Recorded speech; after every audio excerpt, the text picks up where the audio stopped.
guys, today we have here Molly Wilson. Molly. What's your story? I'm a wellness advocate and I originally am from New York. I moved to Hawaii a few years ago to find balance in my life. In 2023, how do we get fit? How do we get fit? Great question. You want to find something that is meaningful and easy for you to integrate into your life, something that's practical, and always start simple.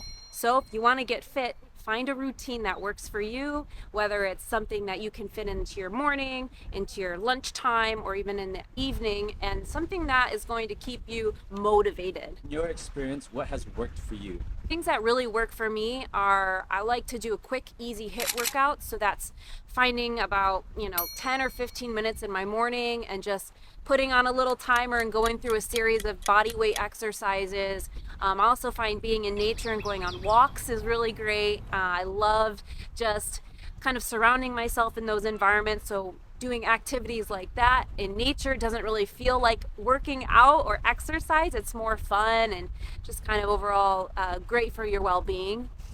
For me also, I love yoga. I think that's a really big piece of working out or piece of health in general that is really important for all of us to look at incorporating into our life because it is so not just physically based but mentally based as well. So, how about food wise, eating wise, diet wise? I've experimented a lot with different foods and diets over the last 10 years. I was a personal trainer at one point, so I was really into, kind of the bro diet, which is like broccoli, rice, and chicken. So really these basic bland things. And then, after a while, your body starts to crave different things and your styles change, your body changes, and balance, finding a place where you can enjoy holidays and have the sweets and, indulge to a certain extent. Kind of what I like to advocate is just finding what works for you and mostly keeping it plant-based, less processed foods. Your body's going to feel better. Speaking of indulgence, like, is there a cheat day, a cheat meal? I did the whole cheat meal thing for a while when I was really into the fitness community because I was really disciplined and focused with my diet on a 5 to 6 days out of the week. So it was like a one-day thing. I would just have whatever I wanted. But I came to find out that, having more of a consistent balance and indulging a little bit every day kind of helps me feel a little bit more in control when I do have those larger moments of indulgences. So for me, not necessarily a cheat meal, but it's more like, piece of chocolate after dinner or maybe after lunch, or just adding these little things in just to make myself feel good and feel nourished and balanced on all levels consistently throughout the week. But what makes you feel good? What is your favorite? My favorite go-to is ice cream. Me too. Yeah, I love ice cream. I also really like cake. And I for the longest time, I really thought it was chocolate that I liked. And then I started being honest with myself and I really like vanilla. So vanilla, it's plain and simple with a little bit of chocolate. It's kind of my weakness.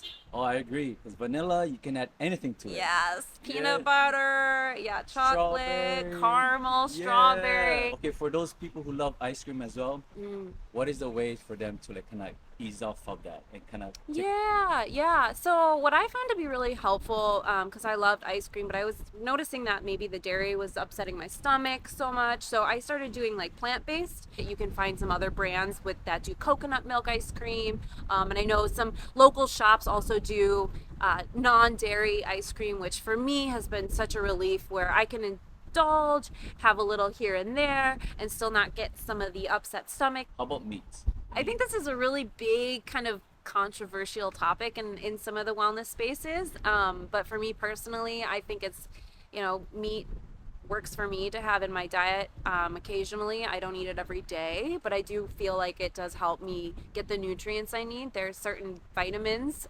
in meat, B12s and B6s that you can't really find in plants.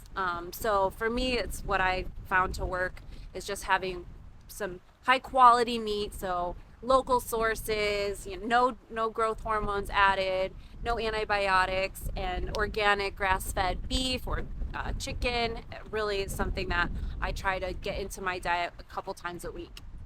How about that thing that you do?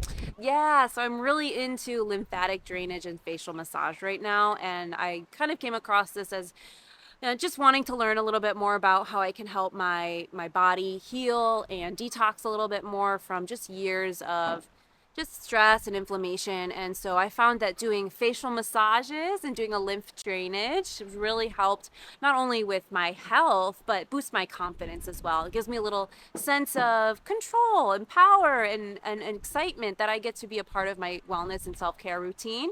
So I do my daily self-care, daily facial massage, a little bit in the morning, but at night definitely. And it's been really helping me relax as well. Kind of move some of the tension out of my face and just feel more connected with who I am and kind of, finding more of that inner peace as well. Where can they find those products, those tools? I go more for the organic, where there's no additives or no preservatives in my products. So very basic oils for face massages, things like a jojoba oil, hemp seed oil are really good for facial skin and facial health.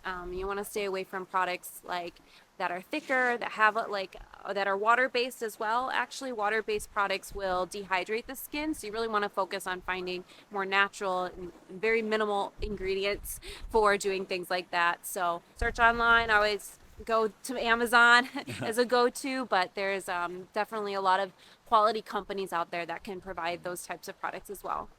Is that only for your face or for your whole body? For me, whole body. Oh. I'm really focused on facial care right now. It's just kind of been a really fun little experiment for me. But you can find those products pretty much for the entire body.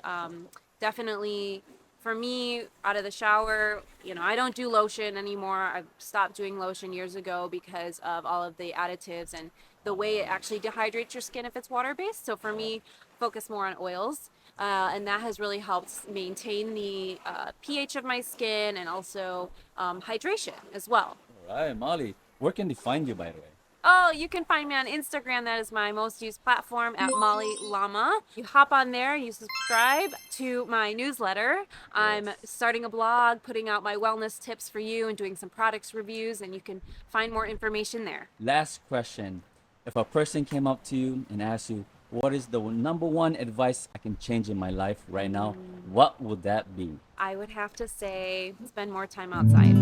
Vitamin D. Vitamin D, natural air, oxygen, get your feet on the ground, surround yourself in nature, really just be present to the experience, the sensations that are surrounding you. We spend too much time nowadays and past 2020 and on really on our phone, really connected to the world through technology, which has been wonderful. It's really helped people be connected, but we're also missing that piece now. We're not as connected to our outer world and our physical reality. So getting outside is definitely something that you can do every day that will help your health, your mindset, and your overall well-being.